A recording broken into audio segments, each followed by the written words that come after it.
Assalamualaikum warahmatullahi wabarakatuh. Pernahkah muncul sebuah pertanyaan, mengapa kita selalu menyebut nama Nabi Ibrahim dalam tahiyat? Mengapa bukan nabi-nabi yang lain? Dan temukan jawabannya di video kali ini. Namun sebelum melanjutkan video ini, jangan lupa klik like, bagikan videonya supaya memberikan manfaat dakwah bagi orang lain, dan subscribe channel ini untuk mendapatkan video-video terbaru tentang kisah-kisah Islam lainnya. Terima kasih. Mungkin penjelasan berikut bisa memberikan sedikit informasi yang bermanfaat dan pastinya menambah wawasan agar kita menjadi lebih baik lagi di kehidupan ini. Dalam bacaan tahiyat terdapat kalimat yang berbunyi, kama shallaita ala Ibrahim wa ala ali sayyidina Ibrahim kama barakta ala Ibrahim wa ali Ibrahim. Ternyata di balik itu semua ada kisah di dalamnya. Dan kisah ini bermula ketika Allah pertama kali menciptakan Nabi Adam. Setelah Allah menciptakan manusia pertama, yaitu Adam alaihissalam, kalimat pertama yang dilihat oleh Nabi Adam adalah kalimat syahadat yang berbunyi, La ilaha illallah Muhammadur Rasulullah. Lalu Nabi Adam bertanya kepada Allah tentang siapakah sosok Muhammad itu. Lalu Allah menjawab pertanyaan Nabi Adam. Allah menjawab bahwa dia, yaitu Muhammad, adalah Rasul terakhir atau penutup para Rasul dan Nabi, dan dia adalah yang paling mulia di antara semua Rasul. Umat Rasulullah juga diberi kemuliaan atas umat-umat yang lain.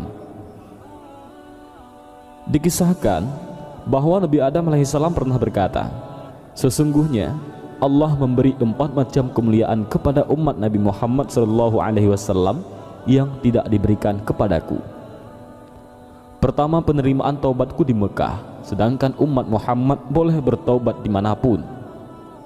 Yang kedua, aku berpakaian ketika melakukan dosa, kemudian Allah menjadikanku telanjang bulat, sedangkan umat Muhammad tetap diberi pakaian meski mereka durhaka kepada Allah dalam keadaan telanjang. Ketiga, ketika aku berbuat dosa, Allah memisahkan aku dengan istriku, sedangkan ketika umat Muhammad berbuat dosa, mereka tidak dipisahkan dengan istrinya. 4. Aku berbuat kesalahan di surga, lalu Allah mengusirku dari surga, sedangkan umat Muhammad melakukan dosa di luar surga, tetapi Allah tetap memasukkannya ke dalam surga jika ia bertaubat. Kemudian Nabi Adam alaihissalam memohon kepada Allah supaya ia diberi anugerah oleh Allah, yaitu cukup ingin menjadi umat Muhammad sallallahu alaihi wasallam. Namun Allah menolak permintaan Adam. Begitu juga dengan nabi-nabi yang lain seperti Nabi Musa, sehingga Allah sendiri menegur Nabi Musa agar ia ridha dengan segala sesuatu yang Allah telah karuniakan kepadanya. Banyak nabi yang memohon kepada Allah agar bisa menjadi umat Muhammad, namun tidak ada satupun yang Allah kabulkan. Begitu pula Nabi Ibrahim, saat beliau memohon agar dapat menjadi umat Muhammad, Allah menolak permintaannya. Namun Allah menjanjikan kepada Ibrahim bahwa Nabi Muhammad akan lahir dari garis keturunannya. Selain itu, nama Ibrahim juga akan selalu disebut-sebut oleh Rasulullah dan umatnya setiap saat. Oleh karena itu, dalam setiap salat kita selalu menyebutkan nama Ibrahim dalam setiap tahiyat. Seperti yang telah Allah janjikan kepada Ibrahim bahwa namanya akan selalu disebut-sebut oleh umat Rasulullah SAW. Dan inilah yang disebut sebagai selawat Ibrahimiyah, selawat yang sering kita baca dalam salat.